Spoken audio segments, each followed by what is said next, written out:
बाबा जी की प्यारी सास संगत जी राधा स्वामी जी। संगत जी, अगस्त का महीना चल रहा है और कल 15 अगस्त था, जिस दिन हमारा देश आज़ाद हुआ था। स्वतंत्रता दिवस की आप सबको हार्दिक शुभकामनाएं। संगत जी, हम अंग्रेज़ों की गुलामी से तो आज़ाद हो ही गए थे, लेकिन देखा जाए तो हम आज भी कैद ही हैं और हमें कैद किया है काम, क्रोध, लोभ और मोह ने। इनके कारण हम 84 के जेल खाने में फंसे हुए हैं और इस जेल खाने से आज़ाद होने के लिए एक ही रास्ता है और वह है भजन सिमरन।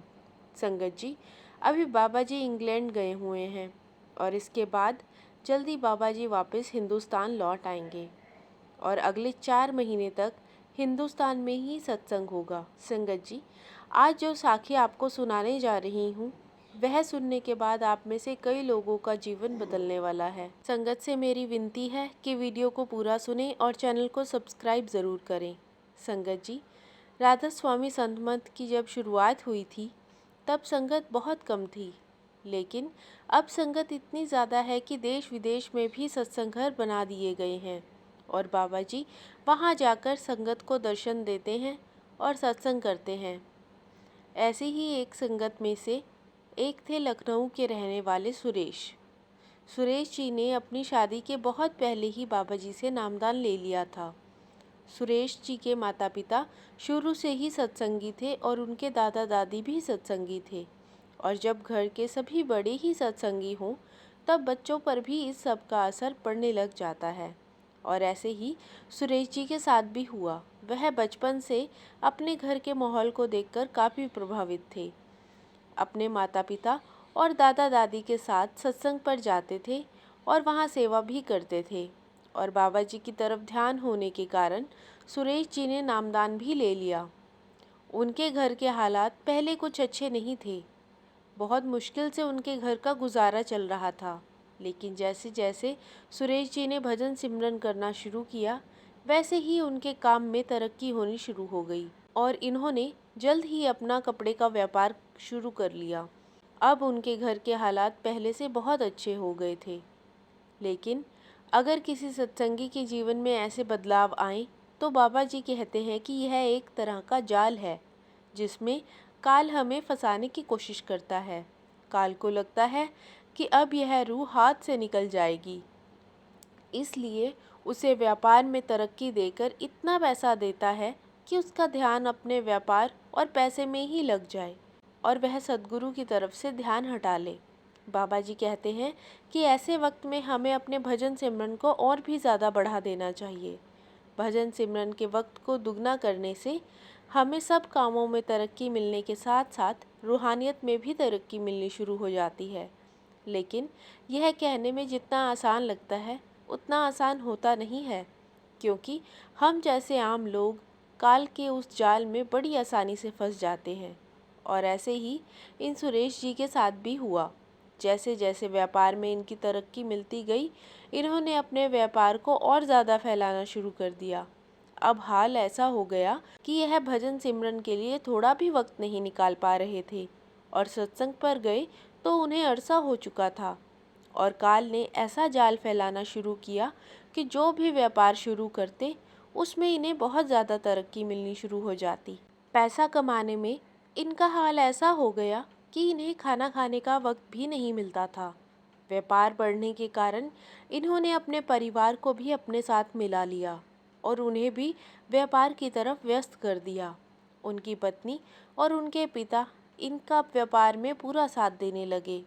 अगले कुछ ही सालों में इन्होंने इतना पैसा कमा लिया कि एक बड़ी सी फैक्ट्री और लगा ली, और फिर उसके बाद सुरेश जी ने कभी मुड़कर वापस नहीं देखा।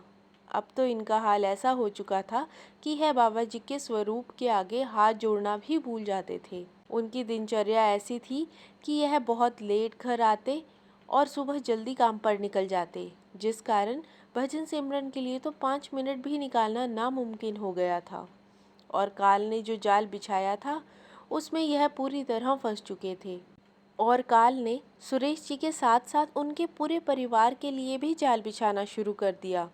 सुरेश जी ने अपने पूरे परिवार से कह दिया कि काम बहुत ज़्यादा बढ़ चुका है और जिस तरह की दिनचर्या मेरी है, इस तरह की दिनचर्या आप सबको भी रखनी पड़ेगी, तभी हम अपने व्यापार को और अच्छे से फैला पाएंगे। सुरेश जी की पत्नी और माता पिता सुरेश जी के डर के कारण सत्संग पर भी नहीं जा पा रहे थे। सुरेश जी के पिता फैक्ट्री में बैठे थे और सत्संग घर के कुछ लोग आकर उनसे पूछने लगे कि आपको सत्संग पर आए बहुत वक्त हो गया, हमें लगा कि शायद आप ठीक नहीं हैं। तब सुरेश जी के पिता ने कहा कि फैक्ट्री से वक्त ही नहीं निकल पाता, इसलिए आ ही नहीं पाते। तब सत्संग घर से आए वह लोग कहने लगे कि डेरे में सेवा के लिए जत्था जाने वाला है और आप लोग हमेशा ही सेवा पर जाते रहते हैं, इसलिए हमने आपका और आपकी पत्नी का नाम आपसे पूछे बिना ही लिखवा दिया। उसी वक्त सुरेश जी भी वहां आ गए और जब उन्होंने सेवा पर जाने वाली यह बात सुनी, तब उन्होंने सत्संग घर से आए उन लोगों को साफ मना कर दिया कि हमारे घर से कोई भी सेवा पर नहीं जा पाएगा, क्योंकि इतना बड़ा व्यापार मैं अकेले नहीं संभाल पाऊंगा। अब तो वैसे भी त्योहारों का वक्त है और 1 मिनट की भी फुर्सत नहीं लग पाती। तब सत्संग घर से आए लोगों ने उन्हें समझाने की कोशिश की कि 3 दिन की बात है, आप खुद चाहे मत जाइए, हमने तो वैसे भी आपके माता पिता का नाम ही लिखवाया है। तब सुरेश जी कहने लगे कि अगर मेरे माता पिता 2 दिन के लिए भी कहीं चले गए तो मुझ पर 4 गुना काम बढ़ जाएगा। तब सत्संग घर से आए लोगों ने उन्हें और प्यार से समझाने की कोशिश की कि बाबा जी पर विश्वास रखो, तुम्हारा कोई भी काम वह रुकने नहीं देंगे। लेकिन सुरेश जी ने उनकी एक बात ना सुनी और उन्हें जाने के लिए कह दिया। सुरेश जी ने अपने माता पिता को भी कह दिया कि इस बारे में हम दोबारा बात नहीं करेंगे। इस तरह उन्हें अपना काम संभालते हुए कई साल बीत गए। सुरेश जी के माता पिता घर जाने के बाद कोशिश करते थे कि रात को वह जितना वक्त भजन सिमरन को दे पाए वह देते थे, लेकिन सुरेश जी काल के जाल में इतनी बुरी तरह फंस चुके थे कि उन पर किसी के समझाने का कोई भी असर नहीं था। कुछ वक्त के बाद सुरेश जी किसी काम से दूसरे शहर जा रहे थे और जो ड्राइवर उनकी गाड़ी चला रहा था, रास्ते में किसी कारण उसका ध्यान भटक गया और उस गाड़ी का एक ट्रक के साथ एक्सीडेंट हो गया। ट्रक गाड़ी को घसीटता हुआ निकला और ट्रक गाड़ी की उस तरफ से गया था जिस तरफ सुरेश जी बैठे हुए थे। गाड़ी के ड्राइवर को हल्की फुल्की खरोंचें आई थी, लेकिन सुरेश जी का एक हाथ उसी वक्त कट गया और वह उस समय वहां बेहोश हो गए।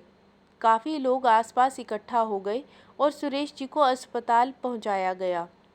वहां डॉक्टर ने उनका इलाज करके बताया कि एक हाथ तो एक्सीडेंट के वक्त ही कट जाने के कारण ठीक नहीं हो पाएगा और दूसरा हाथ भी फिलहाल काम करना बंद कर चुका है, लेकिन उम्मीद है कि शायद आने वाले वक्त में यह हाथ धीरे धीरे काम करने शुरू कर देगा।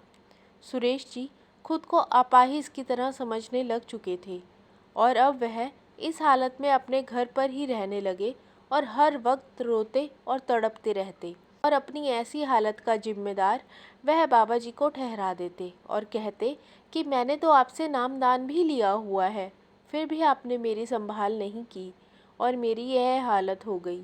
तब सुरेश जी को उनके माता पिता ने समझाने की बहुत कोशिश की और कहा कि सद्गुरु ने तेरा हाथ कभी नहीं छोड़ा था, तू ही उनका हाथ छोड़कर अलग रास्ते पर चला गया था। तू खुद बता कि क्या तुझे याद भी है कि तूने आखिरी बार सत्संग कब सुना था या तो भजन सिमरन पर कब बैठा था। तेरे आज जो हालात हैं वह तेरे अपने कर्मों के कारण है, इसमें बाबा जी की कोई भी गलती नहीं है। अपने माता पिता की बातें सुनकर सुरेश जी पछताने लग गए। अब सुरेश जी अपने बिस्तर पर लेटे लेटे ही बाबा जी का नाम लेते रहते और भजन सिमरन करते रहते। एक दिन बाबा जी ने उनके ध्यान में उन्हें दर्शन दिए और सुरेश जी बाबा जी को देखकर फूट फूट कर रो पड़े और कहने लगे कि बाबा जी, मैं चाहे आपका नालायक बेटा था, लेकिन आप तो मेरे बाबा जी हो ना, फिर आपने मुझे क्यों नहीं बचाया। तब बाबा जी ने उसे कहा कि बेटा, मैं तो तेरे पास ही था, बस तू ही मुझसे बहुत दूर चला गया था और जो एक्सीडेंट तेरा हुआ उसमें तो तेरी मौत होनी थी और काल तुझे लेने के लिए वहीं खड़ा था, लेकिन तुझे नामदान देते वक्त तेरी जिम्मेदारी मैंने ले ली थी, इसलिए मैंने काल को तुझे लेकर जाने नहीं दिया। काल का तो काम ही ऐसा है कि वह रूहों को सद्गुरु की तरफ लगने ही नहीं देता और उन्हें यहाँ से मुक्त नहीं होने देता। उसके बिछाए जाल में तुम बहुत आसानी से फंस गए थे। बाबा जी ने उसे कहा कि अपने कर्मों को भजन सिमरन करके अभी भी तुम हल्का कर सकते हो। ऐसा कहकर बाबा जी चले गए और उसके बाद सुरेश जी बहुत रोए और उन्हें अपने किए पर बहुत पछतावा हुआ। उन्होंने सोचा कि मैं पैसे के कारण इतना अंधा हो चुका था कि अपना असली मकसद ही भूल बैठा था और अपने साथ हुई इस घटना का जिम्मेदार भी बाबा जी को समझ बैठा। सुरेश जी के माता पिता ने भी उन्हें समझाया कि बाबा जी कभी भी अपने बच्चों का हाथ नहीं छोड़ते। तुम अभी भी अपनी गलतियों को सुधार सकते हो और फिर से उस सद्गुरु की शरण में जा सकते हो। अब सुरेश जी ने अपने हालातों को सकारात्मकता से लिया और भजन सिमरन करने के साथ साथ अपने काम को भी संभालने की शुरुआत की। उनकी पत्नी और माता पिता के सहयोग के कारण धीरे धीरे उनका हाथ भी ठीक होने लग गया और अब वह अपने एक हाथ से व्यापार भी संभालते हैं और सेवा भी करते हैं। संगत जी, इस साखी से हमें यही सीखना चाहिए, चाहे हमारी ज़िंदगी में कैसे भी हालात क्यों ना हों, हमें सद्गुरु से अपना रिश्ता निभाते हुए ही चलना चाहिए ताकि सद्गुरु हमें काल के जाल में फंसने से बचा ले। संगत जी, आज की साखी अच्छी लगी हो तो कमेंट बॉक्स में राधा स्वामी जी ज़रूर लिखें। वीडियो को लाइक, शेयर और चैनल को सब्सक्राइब ज़रूर करें। राधा स्वामी जी।